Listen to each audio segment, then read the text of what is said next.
सोनम रघुवंशी ने दिया अब तक का सबसे बड़ा बयान। सोनम ने बताया कैसे की गई थी राजा की हत्या की प्लानिंग। जी हां दोस्तों, आपको बता दें, हमारे भारत के अंदर कोई साल कोई महीना ऐसा नहीं जाता जब हैवानियत भी शर्मसार हो जाती है और इंसानियत का बेदर्दी से कत्ल कर दिया जाता है।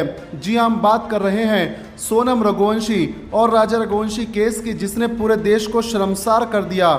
तो चलिए बताते हैं आपको इस केस की पूरी सच्चाई और इस केस के अंदर आया वो नया मोड़ जिसने सभी को चौंका दिया और इसी के साथ एक सवाल भी खड़ा कर दिया कि आखिर ऐसा क्यों होता है।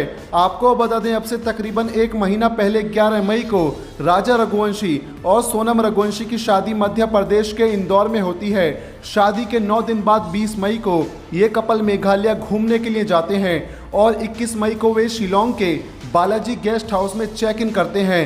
लेकिन अब असली कहानी शुरू होती है 23 मई को, जब सोनम और राज दोनों ही रहस्यमय तरीके से गायब हो जाते हैं और जब राजा के घर वालों का राजा और सोनम से कोई संपर्क नहीं होता तो फैमिली वाले पुलिस में कंप्लेन करते हैं, जिसके बाद पुलिस इस केस की जांच में जुट जाती है।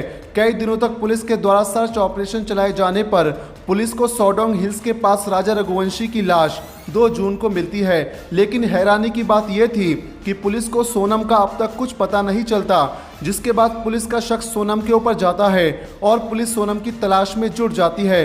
लेकिन पुलिस को 10% ये भी लगता था कि सोनम किडनैप भी हो सकती है।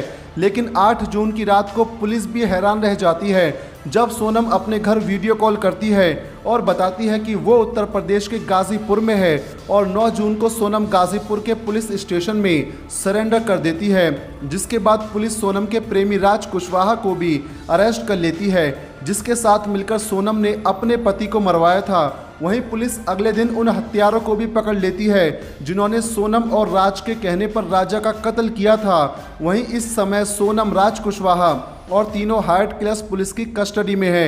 ये केस हम सभी को दिखाता है कि कैसे प्यार, धोखा और लालच इंसान को गिरा देता है, जिसके बाद इंसान को ये एहसास नहीं होता कि क्या गलत है और क्या सही। वहीं दोस्तों, आपको बता दें, सोनम रघुवंशी ने कहा कि मेरी शादी मर्जी के खिलाफ कराई गई थी और मुझे ये बर्दाश्त नहीं था। मैंने अन्य लोगों की मदद से राजा की हत्या कराई। हत्या के लिए हमारे शिलोंग पहुंचने से पहले ही आरोपी पहुंच गए थे। मेरे कहे अनुसार वारदात को अंजाम दिया गया। तो दोस्तों, कमेंट कर बताएं आपकी इस केस के ऊपर क्या राय है।